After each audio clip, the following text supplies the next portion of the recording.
Hi, Darren. Hi, Coach O'Shea. I remember when you are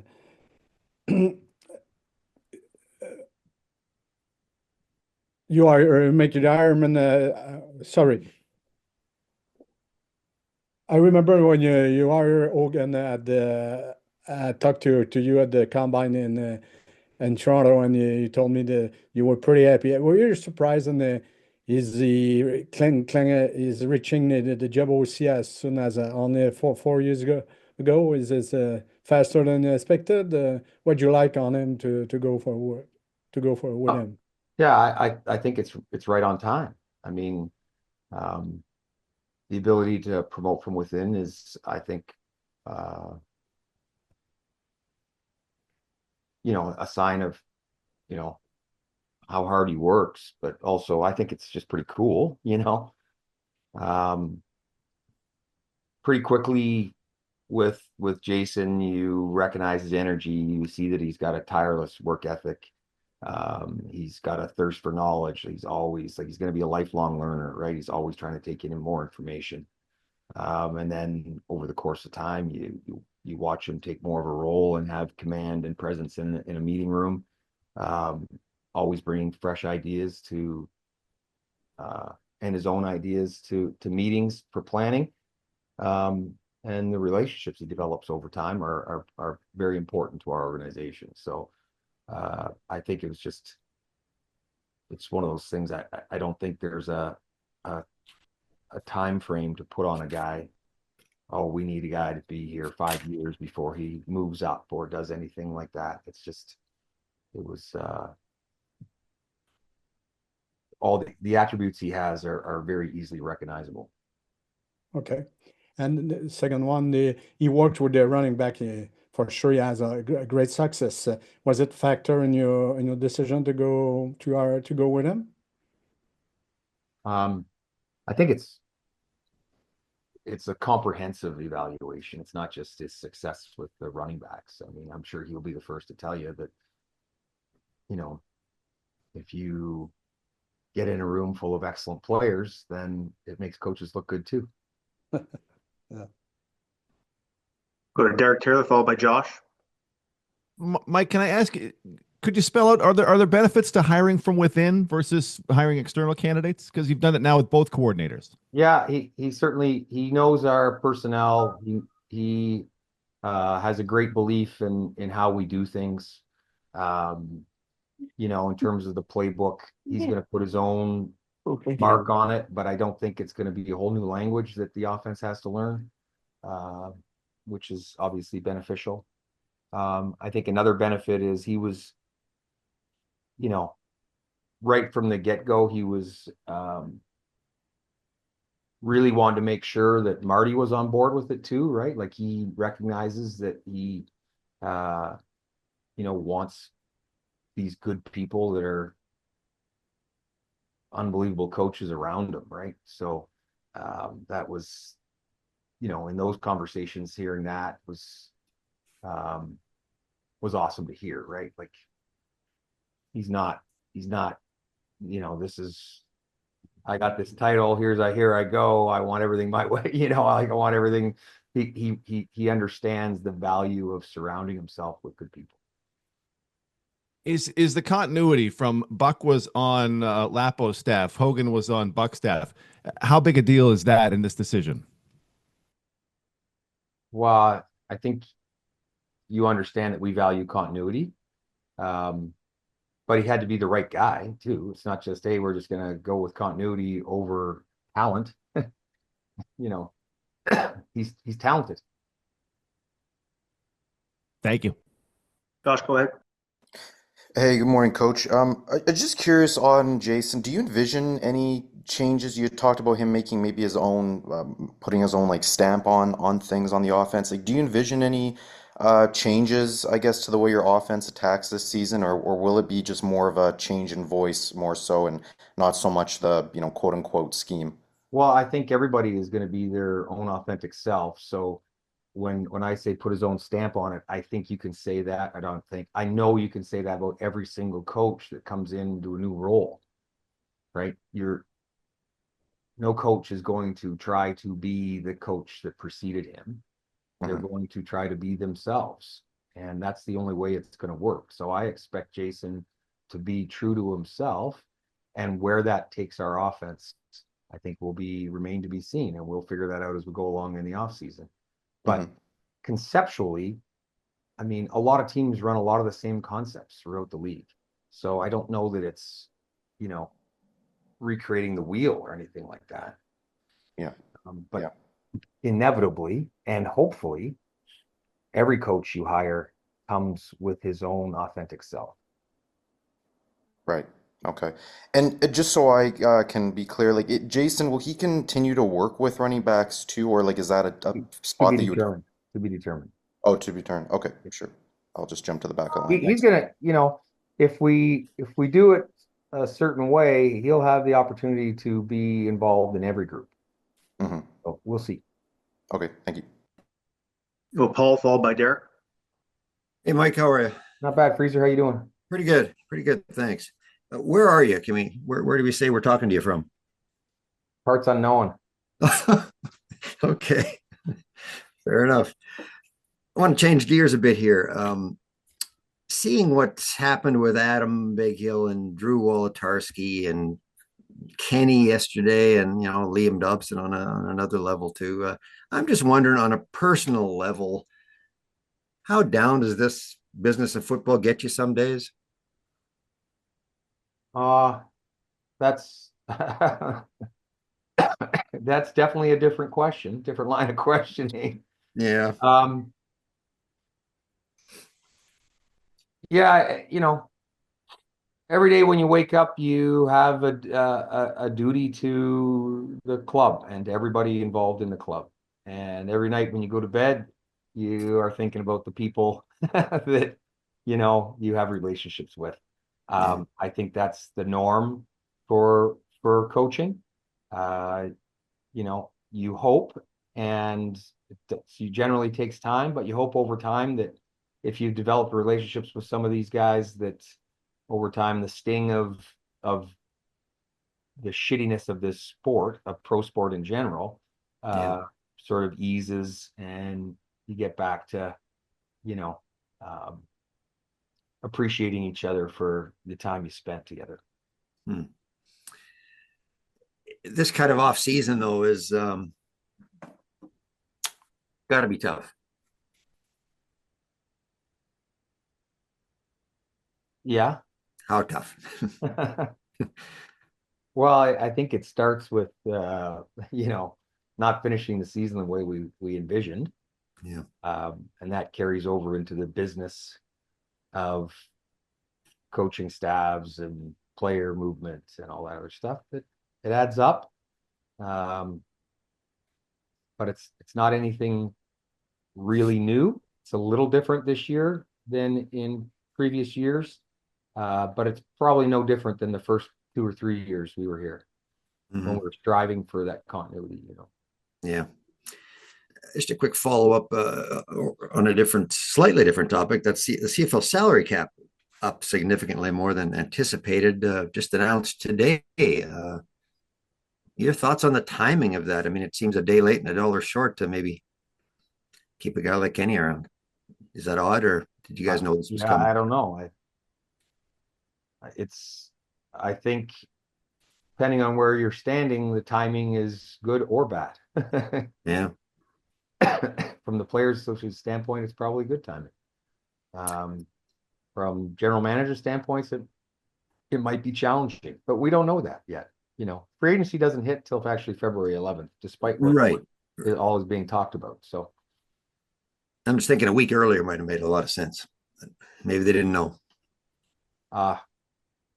once again, I think depends on which side of the line you're standing on, what makes sense. Hmm. Go to Derek and then followed by Ed. Mike, what attracted to Jarius Jackson to bring him in as a coach? Yeah, I mean he's been there and done it. We were on a Grey Cup team together in 2012, I think was the year. He's held a lot of different positions. He's played the spot. I really, one of the things which I've said to him was, him stepping into the head coaching role in Edmonton in a very tough situation. And the way I thought the team played through the second and last third of the seasons, I thought was pretty neat to see. So he's just a guy who's can bring a lot of experience in the passing game and certainly help Hoagie, and he was certainly on board with that. Everybody wants everybody wants our operations cap to be different, but this is what we deal with. And I think he's going to be a great resource, not only for Jason, but our offense and our team. Thank you. Hey, Mike, how are you? Ed, how you doing, buddy? Great, great. Josh asked you earlier about the running backs coach, and you said that's to be determined. Does the same thing apply to the receivers coach too? Yeah, Hoagie and I have been chatting about how we see it playing out, and obviously we still need to make another hire or two possibly, which we've got some good ideas on, and just how he envisions him executing his role, and I like to listen to that and provide a little input once in a while, but I do like the way the conversations go. Right. Last year when JY got the D coordinator job, there was, I think part of it was because it sounded like there was a fear that he might leave to another team. Did that apply with Jason too, that he was maybe being wooed by other teams too? He was actually under contract. I think eventually stuff like that happens, and then obviously this year offensively it happened to us. But we have had a fair amount of success, I guess, in the last little bit. So it's inevitable. Right. And it seems like, I don't know if you guys fixate on this as much as we do, but will Jason be the play caller? Yes. Right on. Thank you. Josh, go ahead. Coach, I just wanted to revisit the salary cap thing for a second, because you mentioned that it doesn't officially start until February 11th, so maybe I don't know. Salary cap or free agency? Or Josh? I'm sorry, free agency. I'm sorry, did I say salary cap? Yeah. Yeah, it doesn't start, free agency doesn't start till, so I'm wondering, going back to the salary cap now, increase, does that give a coach maybe some sort of, I don't know, hope, if you would, that maybe the club could revisit some of those free agents that have, I guess, agreed maybe a little bit in principle, or whatever you want to call it? Yeah, Does that Josh, give you a little I'm bit of not hope? sure. I'm not sure how this is all going to play out, and those are obviously questions for the GMs across the league, I imagine. In terms of a coach having hope, I'm always filled with hope with every guy that we have on our team, and I always have a lot of care and good memories with guys that have been on with us and have made different decisions for whatever reasons they make those decisions. But hope is, I'm never short of that. Part of my job is to, provide hope too, right? Sure. Okay, thank you. Mhm. Back to Richard and then to Paul. Yeah, coach, you said Jarius Jackson was on the board. What makes the difference between to go with Jason instead of going with Jarius? With a lot of he has a lot of experience. So what what's what Yeah, was the difference? keeping that continuity with a guy who understands our roster and our playbook. Okay. To me, Jason has earned this opportunity. Every day when he comes to work, he earns this opportunity. Thank you. Who was up next there again? I think me, Freezer. Yeah, okay. Go ahead, Freezer. Yeah. Thank you. Mike, how much are you guys going to miss Kenny Lawler? Yeah, I mean, I'm assuming he's agreed to terms and that's going to follow through that way. Yeah, I mean, would generally be talked about as one of the top receivers in our league every single year when he's playing. So he's extremely dynamic. His catch radius is unbelievable. He's a likable guy in the room. I mean, I think anybody who's throwing to him has a lot of faith that he's going to come down with the football, no matter where you put it. So, yeah, you always miss guys like that. Replaceable? Well, gonna have to be. I mean, that's the reality of it. Yeah. Someone's gonna have to catch the football. Mm-hmm. We got a guy named Dalton Schoen who's pretty I know. And the two of them together would have been quite the attack, but yeah. And we've gone ahead and we've made some signings too. And I mean, it's free agency. It's a salary cap league, right? This is inevitable. And so you rely on your scouting department and your coaches, and you bring in pieces and you make things fit, and your coaches put guys in the best possible position to be successful, and you win football games. Is there a signing like Dalton or another that has really been a breath of fresh air for you to counteract some of the losses?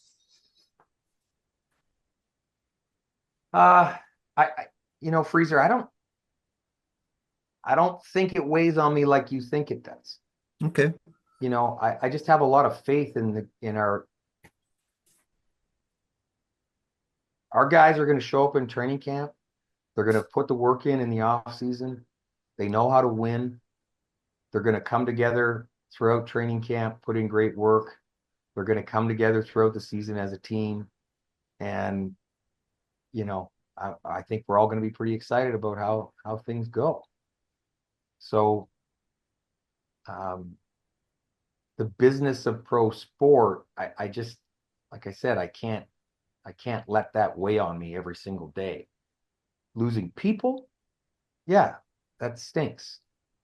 But the idea of player movement in every pro sport with salary caps and with free agency, this is the norm. I get you. Thanks. Ed? Mike, maybe you could help us a little bit with the process of finding the new OC. Like, did you have Jason in mind right away, or how many people would you have interviewed after Buck left?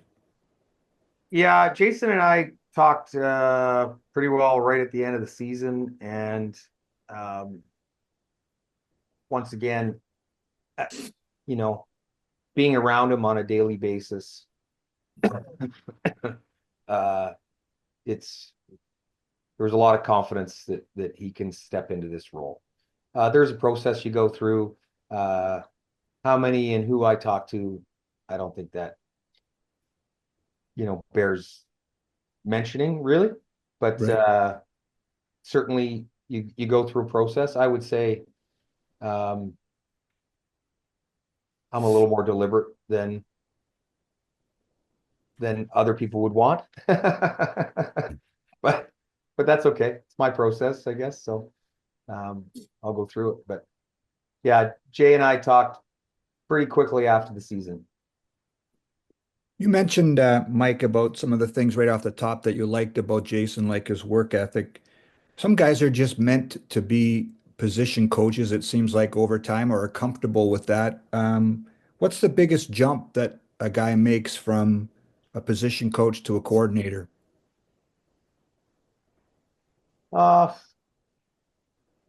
Yeah, that's going to be a question for Jason 6 games in. Right. I think the amount of preparation that'll go into a game plan will dictate a lot of the play calling.